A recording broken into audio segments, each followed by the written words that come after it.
आप लोग हर इतवार को उर्दू अखबारों में जरूरत रिश्ता बराए लड़की, जरूरत रिश्ता बराए लड़का और तो और अगदे सानी के इश्तेहार देखे होंगे।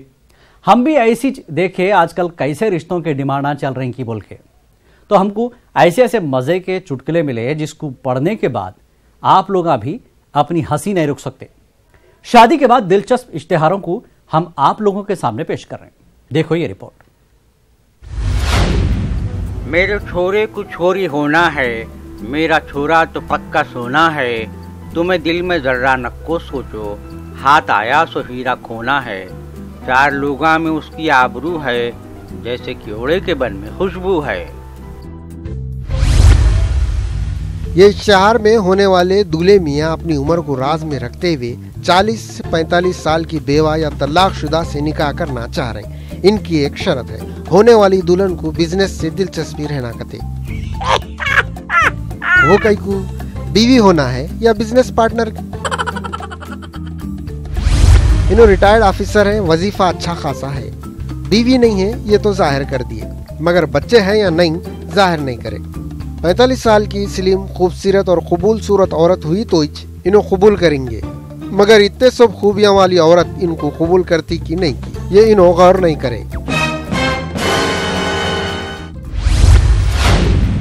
अच्छे गुण की हो, अच्छा पाँव हो, घर में लक्ष्मी के सर की छाँव हो, हंडियाँ धोने की उसको आदत हो, सारे घर बार को खलादे को भुक्का सोने की उसको आदत हो, पाक सीता हो, सच्ची माई हो, पूरी अल्लाह मियाँ की गाय हो, गल्ला काटे तो हंसते मर जाना, बेटी दुनिया में नाम कर जाना। ये तो थे वजीफे ख्वारा। अब इनसे थोड़ी छोटी उम्र वाले शादी करने कैसे इश्तेहार दे रही देखो। ये सब बिजनेसमैन हैं, महीने को 60,000 कमाते कहते। वो कैसा कमाते कि बिजनेस में कभी कम आमदनी कभी ज्यादा होते ही रहती। खैर ये बात को जाने दियो। इनकी उम्र 50 साल की है, फिर भी इनके ऐड में इनको लड़का बोल के लिखा हुआ है। 50 साल के लड़के को 35 से 40 साल की लड़की होना कहते। अगर 50 साल भी हो गए तो लड़का आदमी नहीं बन रहा, 40 साल भी हो गए तो लड़की लड़की रह रही। तो 20-25 साल के लड़के लड़कियां इश्तिहार में अपने आप को क्या दूध पीते बच्चे लिखना। ऐसे वैसों के दिन भी फिरते हैं, सर से शाहों के ताज गिरते हैं। मेरी बच्ची तो खैर जैसी है, बोलो मर्जी तुम्हारी कैसी है। कौन से भी मामले में औरतें आजकल मर्दों से पीछे रहना नहीं चाह रही। अगर 50 साल का लड़का शादी का ऐड दे सकता तो 46 साल की लड़की कई को चुप बैठेंगी। 46 साल की लड़की को 46 साल के मियाँ होना कहते। बहुत बोले तो 50 साल के होना है, वो भी सेहतमंद होना कहते। जाहिर बात है सेहतमंद आदमी शादी करना चाहेगा। शादी का इश्तेहार देख के अस्पताल से बीमार तो उठ के नहीं आते। बड़ी उम्र के लोग जब इतने शर्त रख रही तो जवान लोग वो भी NRI कितने नखरे नहीं दिखाएंगे। ये लोग कौन से भी मुल्क में कमा रहे होंगे, मगर सबकी ख्वाहिश ये है इनकी दुल्हन वेरी फेयर रहना है। अगर वेरी फेयर के बजाय थोड़ी फेयर रही तो उन्होंने क्या करना। अगर लड़कों के जैसा लड़कियां भी वेरी फेयर दूल्हे होना बोले तो सांवले या काले बच्चे बच्चियां क्या अफ्रीका को चले जाना।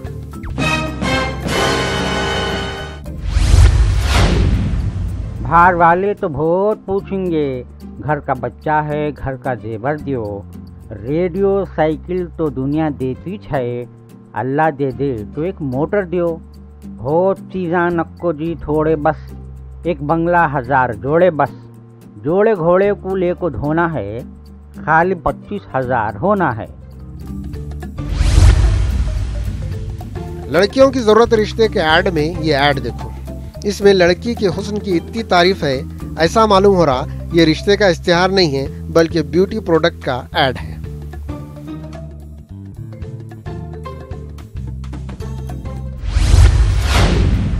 कुछ तो आरिस को लाएंगे खाला, क्या चढ़ावा चढ़ाएंगे खाला।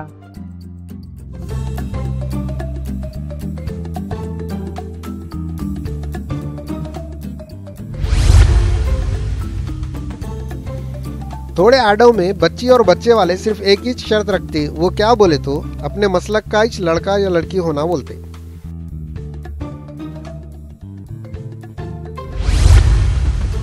ये एड में लड़की को 30 साल बता रहे हैं, लड़की की खूबियां बयान कर रहे हैं। सबसे खास बात ये है उनके भाई अमेरिका से आए हुए हैं। इन्हों खुद मियारी मुल्क से आए हुए हैं तो जाहिर है बहन की शादी भी मियारी करना चाह रहे हैं। इस वास्ते पानी आने से पहले कट्टा बंद लेना चाह रहे हैं। मतलब ये कि इनकी नजर में ओल्ड सिटी के लोग इतने गैर मयारी हैं, कौन सी भी डिस्ट्रिक्ट वालों को घर दामाद बनाने तैयार हैं, मगर हैदराबाद के पुराने शहर वालों से रिश्ता करना नहीं चाह रहे।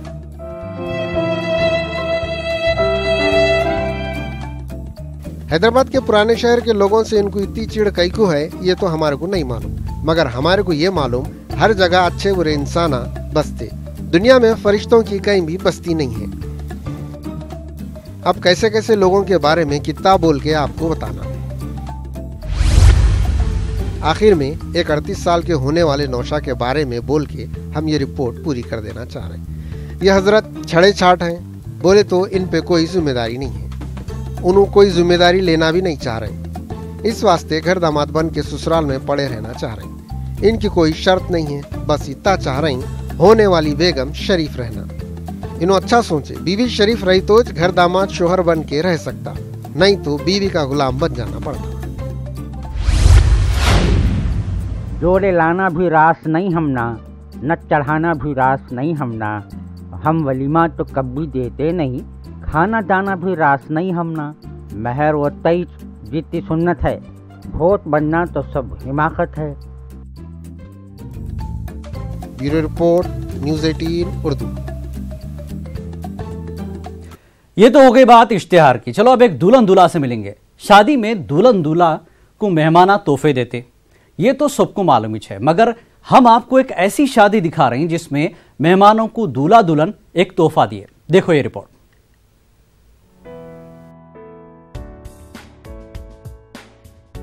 शादी को यादगार बनाने लोग क्या क्या नहीं करते, मगर थोड़े दिनों में लोग सब भूल जाते। मगर तेलंगाना के डिस्ट्रिक्ट खम्बम के यूपीएच कॉलोनी की शादी को भूलना चाहे तो भी भूल नहीं सकते। वो कई को बोले तो मेहमानों को दूल्हा दुल्हन छोटे छोटे पौधे तोहफे में दिए। अब ये पौधे इनके घरों में जैसे जैसे बड़े होके फला देंगे, फल खाते वक्त दोनों दूल्हा नवीन कुमार और दुल्हन स्वाति याद आएंगे। ये झाड़ों पे जब फूला खिलेंगे, फूलों भरी ठंडी हवा चलेंगी, दूल्हा दुल्हन और उनके बाबा गुरुवैया का ख्याल आएगा। सब शादियों से हटके ये शादी करवाने वाले दूल्हे नवीन कुमार के बाबा गुरुवैया है। गुरुवैया बागबानी के डिपार्टमेंट में ड्यूटी अंजाम देने से झाड़ों की अहमियत को समझते, इन्हें पोल्यूशन को कम करके माहौल को तरोताजा रखने के बारे में सोचते रहते थे। अपने बेटे की शादी में उनको अपने मकसद में थोड़ी बहुत कामयाबी की उम्मीद नजर आई। मेहमानों का खैर मकदम खुद दूल्हा दुल्हन करे, हर मेहमान को एक पौधा तोहफे में दिए। आपको मालूम ही है वक्त के साथ साथ तोहफे खटारा हो जाते, कोई टूट फूट जाता, किसी को जंग लग जाता, किसी का कलर उड़ जाता, आखिर में पुराने सामान वालों को कौड़ियों के मोल में बेच देना पड़ता। मगर नवीन कुमार और स्वाति की शादी का ये तोहफा वक्त के साथ साथ अपनी अहमियत बढ़ाते जाएगा। इंसानों के बनाए हुए तोहफे में और कुदरती तोहफे में यही तो फर्क है। आखिर में हम एक सवाल करके अपनी बात खत्म कर देना चाह रहे हैं। शादियों में दूल्हा दुल्हन के वास्ते लोग फूलों के हारा लाते जो दूसरे दिन कचरे की कुंडी में चले जाते। बजाय फूलों के अगर नवीन और स्वाति मेहमानों को पौधे दिए, जैसा हर शादी में कोई मेहमान दूल्हा दुल्हन को सदाबहार तोहफे यानी पौधे दिया तो कैसा रहेगा। Bureau report, news 18 Urdu. क्यों कैसी रही शादी? चलो आगे बढ़ते हैं। मर्दों के साथ नाइंसाफी हो रही बोल के मजलूम आदमियां मुल्क के कित्ते के इलाकों में एहतजाज करे। ये मौके पे ये लोग कैसे कैसे नारे लगाए और बैनर लेके निकले, आप भी देखो।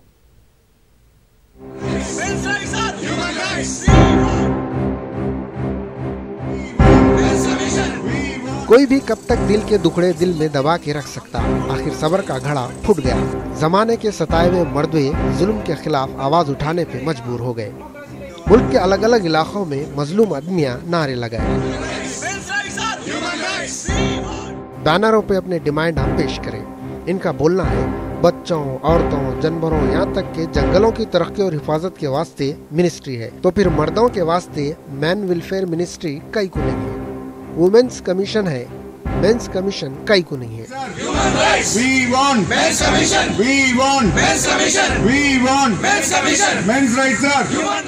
मजलूम मर्दों का बोलना है इनको बराबरी का हक नहीं मिल रहा। इस वास्ते मर्दा आज के दौर में इतने मायूसी का शिकार हो गए। इनको कोई रास्ता नजर नहीं आ रहा। दुनिया अंधेरी हो गई हुई है। औरतों की सिक्योरिटी के वास्ते है सो कानून पे इनको एतराज नहीं है, मगर ये कानून की आड़ में चुप का चुपीच मर्दों को फंसाना गलत है बोल रही है। ये मौकों पे हमारे को याद आ रहा, अक्सर औरतें हमारे समाज को मर्दों का समाज है बोल के इल्जाम लगाते हैं। अगर ये बात सही है तो क्या मर्दिच मर्द का दुश्मन है? एहतजाजियां बैनरों पे ऐसे ऐसे नारे लिखा के लाए थे जिनको पढ़ के पत्थर का भी कलीजा पानी हो जाता था होगा। एक नारे पे तो पूरे मर्दों का दर्द समझ के आ गया था। इस पे लिखा हुआ था, मर्द को भी दर्द होता। ये सही है, मर्द को भी दर्द होता, मगर दर्द को छुपाना पड़ता। घर के अंदर कितना भी जुल्म हो, बाहर मुस्कुरा के निकलना पड़ता। सर पे कितने भी गोमड़े आ जाओ, मर्दानगी का भरम रखने सर उठा के चलना पड़ता। एक बैनर पे ये भी लिखा हुआ था, हर 7 मिनट में एक शादीशुदा मर्द खुदकुशी कर लेता। We want men's commission. We want men's commission. We want men's commission. We want men's commission. Men's rights are human rights. Men's rights are human rights. Men's rights are human rights. Men's rights are human rights. We want men's commission. We want men's commission. We want men's commission. Men's rights are human rights. Men's rights are human rights. औरत थोड़ा सोचते हुए भी बैठी तो हमदर्दा पैदा हो जाती। आदमी को जुल्म सह के भी मुंह मूछ के बैठना पड़ता। इन्हें जितना चीखा लोग उतना ही उस पे हंसते। ना घर में सुकून, ना बाहर कोई दुख समझने वाला। शायद इस वास्ते हर 7 मिनट में एक शादीशुदा मर्द खुदकुशी कर लेता कि क्या है कि एक बैनर पे लिखा हुआ है, मैं बाप हूँ, ATM नहीं हूँ। शोहर होने की सजाई क्या कम थी, बाप होने की भी तकलीफ आदमियों को बर्दाश्त करना पड़ता। मगर कब तक बर्दाश्त करेंगे? बोल नहीं सकते, अपने दिल का बोझ बैनर पे लिखना पड़ रहा।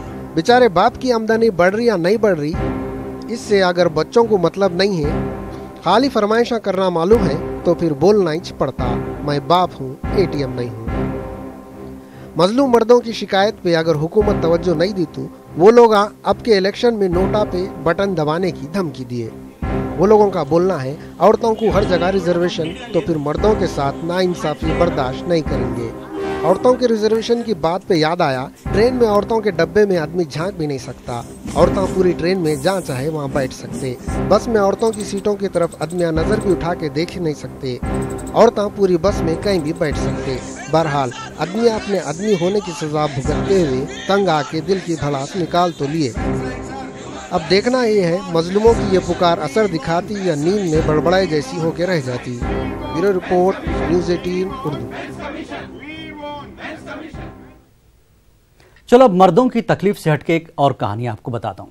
आप लोग तंदूरी रोटी और तंदूरी चिकन के बारे में सुने होंगे और इसका मजा भी चखे होंगे, मगर आज हम आप लोगों को तंदूरी चाय के बारे में बताएंगे। आप सोचते मत बैठो, चलो करीमनगर चल के पीएंगे तंदूरी चाय।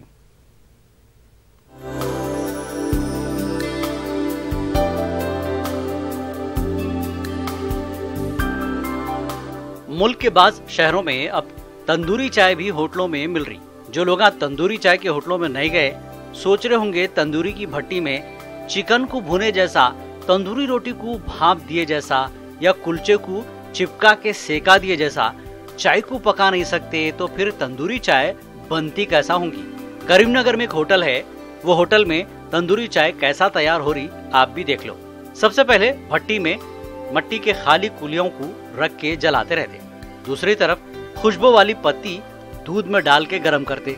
जब कुलियां जल के भुन्नास हो जाते, कुलियों में चाय डालते, मगर उतने कुलियों में की चाय गिराक को दिए तो छुरका लग के जिंदगी भर चाय को देखना तो दूर, चाय पीने से डर जाएगा, कभी चाय का नाम भी नहीं लेंगा। इस वास्ते कुलिया में की चाय को मट्टी के दूसरे ठंडे बर्तन में डाल के देते। आप सोच रहे होंगे चाय को इधर से उधर, उधर से इधर फिरा रही या गिराक को फिरा रही। साफ सीधा केतली में से चाय निकाल के कई को नहीं दे रही। वो इस वास्ते भट्टी में मिट्टी के बर्तन तब जाने के बाद चाय उसमें डाले तो मिट्टी का सुगंधापना और मिट्टी के फायदे चाय में आ जाते। होटल में चाय बड़ी शानदार और बड़ी लजीज यहाँ पे दस्तियाब है ना। ये मिट्टी का जो कप है, कप से पीने का लजीज कुछ और है। इसका जायका जो है ना बहुत अच्छा रहता है। आप इसको एक मरतबा पी कर देखिए और फिर हर बार आएंगे आप। ये होटल में तंदूरी चाय के अलावा ग्रीन टी और ब्लैक टी भी मिलती। अलग अलग बोर्डों पे अलग अलग चायों के फायदों की एक लिस्ट है, जिसको पढ़े तो अंदाजा होता चाय सिर्फ चाय नहीं है, बल्कि हर मर्ज की दवा भी है। चाय ब्लड प्रेशर और शुगर को कंट्रोल में रखती कते। दिल दिमाग हड्डियां तक के दांता भी मजबूत रहते कते। खून को साफ करती, चर्बी गलाती, आंख के चमड़े को अच्छा रखती, दम्मा होने नहीं देती और कितने एक ही फायदे चाय से है बोल के लिखावा है। ये सब पढ़े तो समझ में आ रहा अपन लोग होटल को सिर्फ चाय खाना नहीं समझना, चाय खाना एक सस्ता दवाखाना भी है। शायद इसी वास्ते बाज बड़े बुड्ढे हाँपते कांपते छींकते खांसते रोजाना होटलों को आके घंटों अखबार पढ़ते हुए बैठे हुए रहते। रस्ते का माल सस्ते में बोले जैसा सैकड़ों रुपयों के टानी का पी के शहद बनाने के बजाय चाय से काम निकालने ने करीमनगर की तंदूरी होटल में नौजवाना दूर दूर से आके तंदूरी चाय पी रही। करीमनगर की तंदूरी होटल में सिगरेट पी के खुशबूदार चाय को बदबूदार बनाने वालों का आना माना है। अच्छा माहौल है बोल के कॉलेज के बच्चियां भी बेफिक्री से आके चाय का मजा उठा रहे। जो होटल है हम दो भाई चलाते, मटका जो है तंदूर में गरम करके फिर इसको हम कुल्हड़ में डाल के कस्टमर को दे देते और इसका क्रेडिट पूरा हमारे सिस्टर को जाता है। उन्होंने मुझे इस चाय के लिए, तंदूरी चाय के लिए बताया और इसके बारे में मैं फिर घर में ट्राई करके फिर मैं होटल लगाना शुरू किया। फिर उसके बाद में पब्लिक का रिस्पांस भी चौथा बेहतरीन था, जैसा मैंने सोचा नहीं अभी तक कि इतना रिस्पांस आएगा, लेकिन अल्लाह का शुक्र है बहुत अच्छा रिस्पांस है। एक नई किस्म की चाय का मजा लगा जब से होटलों को नए आने वाले भी तंदूरी होटल को आ रहे। होटल में जगह कम रहने से बाज लोगों को खड़े खड़े चाय पी के जाना पड़ा। क्यों मतलब तो कुंडे से जो चाय बनती है, कुंडे को गर्म करके उसमें चाय उबला के दे रहे, तो बहुत अच्छा टेस्ट आ रहा है ये। और जो से कि हेल्दी भी है, इसमें कोई फ्लेवर्स वो मिलाने का नहीं है, जो भी है जेन्युइन चाय बन रही है, इसलिए ये करीमनगर में बहुत फेमस हो गया है। हर एक VIP आके रेगुलर शाम में सुबह में पार्किंग प्रॉब्लम है और जगह भी कम है तो भी कोई आना बंद नहीं करे, कस्टमर तो बहुत लाइन लग रही है। डिस्ट्रिक्ट में बहुत फेमस हो गई ये दुकान। इसका रेट भी ज़्यादा कुछ भी नहीं है, इसका रेट जो है रिजनेबल रेट है, 15 रुपये है। एक 15 रुपये चाय मिले तो इसमें जैसे कि पूरे माइंड पूरा रिलीफ हो जा रहा। अच्छी तरीके से तबीयत के लिए जो भी है अच्छा है ये चाय। ब्लैक टी और ग्रीन टी के रंगों को तो कोई बदल नहीं सकता। जो भी नए नए तजुर्बे करना है वो दूध की चाय में कर सकते। इस वास्ते कभी मलाई की चाय, कभी स्पेशल चाय, कभी लाइट, कभी कड़क, कभी ईरानी, कभी दक्कनी चाय की धूम मचते रहती। अब हल्लू हल्लू तंदूरी चाय की भाप फैल के दूसरे होटल वालों के नाक में घुस गई। इस वास्ते अब बाज होटलों में तंदूरी चाय भी मिल रही। जो भी होटल में तंदूरी चाय रह रही वहाँ पे लोग आते वक्त निढाल आ रही, जाते वक्त बहाल होके जा रहे।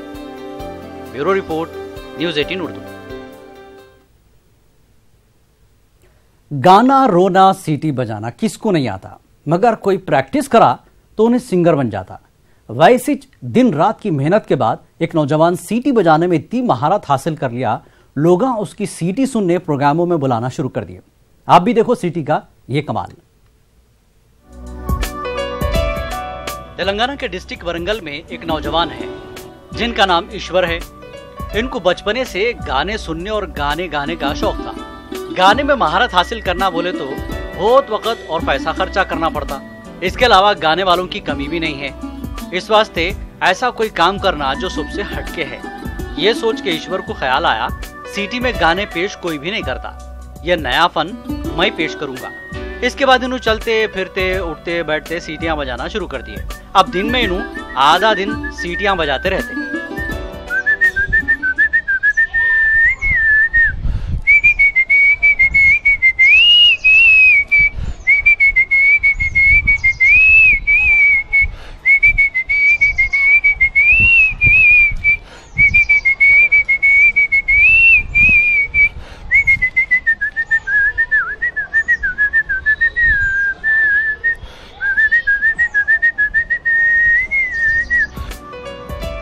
ईश्वर की काजीपेट में कंप्यूटर की दुकान है।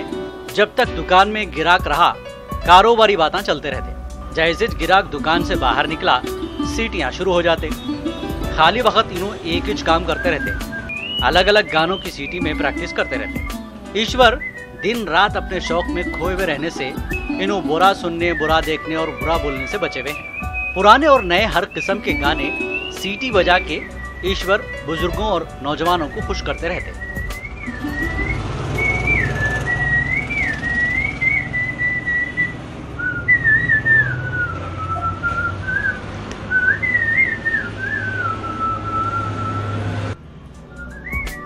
इतना ज्यादा इन्हों सीटी बजाते रहने से हो सकता बाज वक्त नए सौ मौके पे भी इनके मुंह से सीटी निकल जाती होंगी। इस वास्ते ईश्वर को बहुत एहतियात भी करना पड़ा होगा। सड़क पे जाते हुए बेख्याली में अगर इन्हों आजा तुझको पुकारे मेरे गीत सीटी में बजाते हुए जा रहे हैं, बाजू से कोई लड़की गुजरी, उतने में उसका भाई आ गया तो जो हो सकता वो तो सबको मालूम ही है। इसके बाद ईश्वर की सीटी से हो सकता तड़प तड़प के इस दिल से आह निकलती रही की धुन निकलेगी।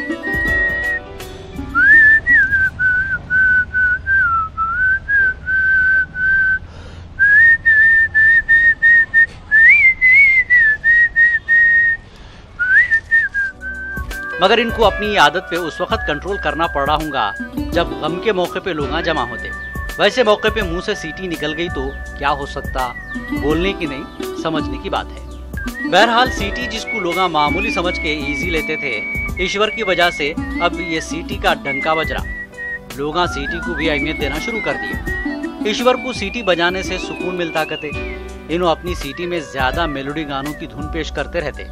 इन्हों फिल्मों के गानों में भी अपनी सीटी का कमाल पेश करना चाहते। इनको उम्मीद है एक ना एक दिन इनके ख्वाबा हकीकत बनेंगे। Bureau report, news 18 Urdu. और अब बात फूलों की। क्या आपको मालूम फूल 15 साल तक जैसे के वैसे रह सकते, ना तो उनका रंग उड़ता और ना तो उनकी खुशबू कम होती। इसके वास्ते क्या करना पड़ता, देखो ये रिपोर्ट।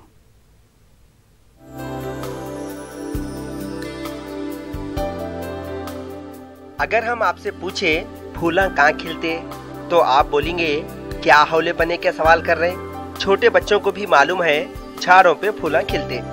अगर हम ये बोले घर के दीवारों पे, दरवाजों पे, गिलासों में, कटोरों में, फोटोओं के फ्रेमों में, रिकाबी में, शादी के कार्डों पे, टिफिन के डब्बों में, यहाँ तक कि पिंजरे में भी फूला अपनी बहार दिखा सकते। और ये फूला आज ताज़ा रह के कल सूख नहीं जाते, बल्कि 15 साल तक जैसे के वैसे रह सकते। तो आप समझेंगे गर्मी शुरू होते कैसे कैसे की बातें शुरू हो गए। यकीन नहीं आ रहा ना? तो हैदराबाद में है सो ये घर देखो, जिधर भी नजर डालेंगे फूलज फूला दिखेंगे। इस घर में हर किस्म के फूला हैं, यहाँ तक के दूसरे मुल्कों के भी फूला हैं।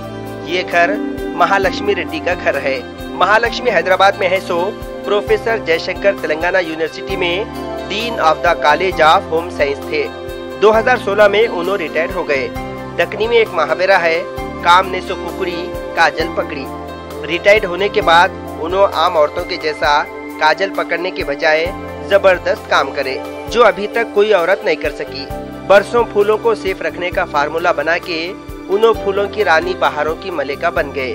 ये टेक्नोलॉजी का नाम उन्होंने freeze drying technology for floral preservation रखे। यहाँ पे हमारे बेकार दिमाग में एक फालतू ख्याल आ रहा, फूलों को बरसों ताज़ा रखने का फार्मूला तैयार करने के बजाय औरतों को भी बरसों जैसे का वैसा रखने का कोई तरीका उन्होंने ईजाद करे तो ऐसे औरतें जो 30 साल तक आगे बढ़ने की कभी राजी नहीं होते थे, सही भी 15 साल तक जितने के उतने रह सकते थे। उम्र छुपाने की जरूरत ही नहीं रहेगी। फूलों को बरसों सेफ रखने का ख्याल आने की भी एक कहानी है। उन्हों और उनके बहना मदर डे के मौके पर उनकी अम्मा को फूला दिए थे कहते। वो टाइम पे उनकी अम्मा की तबीयत खराब थी। जब फूला मुरझाए तो उनकी अम्मा का चेहरा भी उतर गया। ये देख के महालक्ष्मी को ख्याल आया ऐसा कुछ करना जिससे फूला मुरझाना नहीं। इसके बाद पहले 2 साल फिर 5 साल रिसर्च करे। 2013 में उन्होंने एक मिशन तैयार करे। इसके बाद 2016 में नया ऑटोमेटिक मिशन बनाए जो देखने में वॉशिंग मशीन के जैसा दिख रहा। 2013 में उन्होंने अमेरिका भी गए हुए थे। वहाँ पे वही तरीके से नामुमकिन को मुमकिन बनाने का काम हो रहा था जिसको उन्होंने पहले से कर रहे थे। हाइड्रेशन ट्रीटमेंट देने से फूलों के रंग में फर्क आता, न खुशबू खत्म होती। मगर एक बात का ख्याल रखना बहुत जरूरी है, ये फूलों पे सूरज की रोशनी पड़ने नहीं देना। महालक्ष्मी के ने लोग यादगार फूलों को महफूज रखने आ रहे हैं। अगर कोई किसी को भी फूल दिया, इसके बाद उन्होंने किधर की हो गए। 15 सालों के बाद मिले और इसको फिर से वही फूल पेश करे तो उसका मुरझाया हुआ थोपड़ा फिर से खिल जाएगा। महालक्ष्मी के फूलों की शोहरत खुशबू बन के इतनी फैल रही, रोज सोसाइटी ऑफ आंध्र प्रदेश और directorate Indian institute of oil seeds research वाले म्यूजियम में रखने उनसे फूला मांग रहे हैं। Bureau report